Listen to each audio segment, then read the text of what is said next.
ஒரு வழியாக அவனை சமாதானப்படுத்தி கவுண்டர் டாப்பில் உட்கார வச்சுட்டு ஸ்பீடாக என்னோடய குக்கிங்கை வந்து முடிச்சிட்டேன். எனக்கு பீரியட், ஸோ நேற்று நைட்டே நான் வந்து பிளான் பண்ணி ரசம் வச்சுட்டேன்.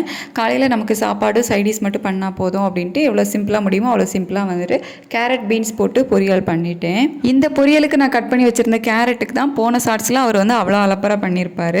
சாதம் வந்ததும் வடிச்சிட்டோம் அப்படின்னா நம்ம வேலை வந்து முடிஞ்சது. நான் எப்போவுமே குக்கரில் வைக்க மாட்டேன், பானையில் தான் வந்து சாதம் வேக வைப்பேன். அதுக்கப்புறமா பேபிக்கு வந்து ப்ரஷ் பண்ண வைக்கணும், அது ஒரு பெரிய வேலை. இப்போல்லாம் அவரே ப்ரஷ் பண்ணிக்கிறேன் அப்படின்னு கேட்பாரு. ஆனால் நம்மளும் வந்து கம்பெனி கொடுக்கணும், நமக்குள்ளேயும் சேர்த்து நீங்களும் ப்ரஷ் பண்ணுங்கள் அப்படின்னு வந்து சொல்லுவார். தைரியமாக அவனுக்கிட்டே ப்ரஷ் பண்ண கொடுப்பேன். ஏன்னா நான் இன்னுமே வந்து கிட்ஸுக்குள்ளே அந்த பெடிஃப்ளவர் பேஸ்ட்டு தான் வந்து யூஸ் பண்ணிகிட்ருக்கேன். ஏன்னா அவன் வந்து பாதிக்கு மேலே முழுங்கிடுவான் அப்படிங்கிறது வந்து எனக்கு தெரியும். அதே மாதிரி ஃபஸ்ட்டு சான்ஸ் எப்போவுமே அவன் தான் ப்ரஷ் பண்ணணும், செகண்ட் சான்ஸ் தான் வந்து நமக்கு கொடுப்பாரு. அதுவுமே வேண்டாம் பயங்கரமாக அழுது அலப்பறை பண்ணி தான் வந்து தருவார். இருந்தாலும் நமக்கு நான் தேய்ச்சி விட்டால் தான் எனக்கு ஒரு திருப்தியாக இருக்கும். ஏன்னா எனக்கு வந்து சொத்தப்பல் இருக்குது. ஸோ அது இன்னுமே வந்து அந்த சொத்தப்பல் வலினால இன்னுமே வந்து கஷ்டப்பட்டுட்ருக்கேன். ஸோ அந்த பெயின் அவனுக்கு இருக்கக்கூடாது, சொத்தப்பல் வந்துடக்கூடாது அப்படிங்கிறதுல நான் ரொம்ப கவனமாக தெளிவாக இருக்கேன்.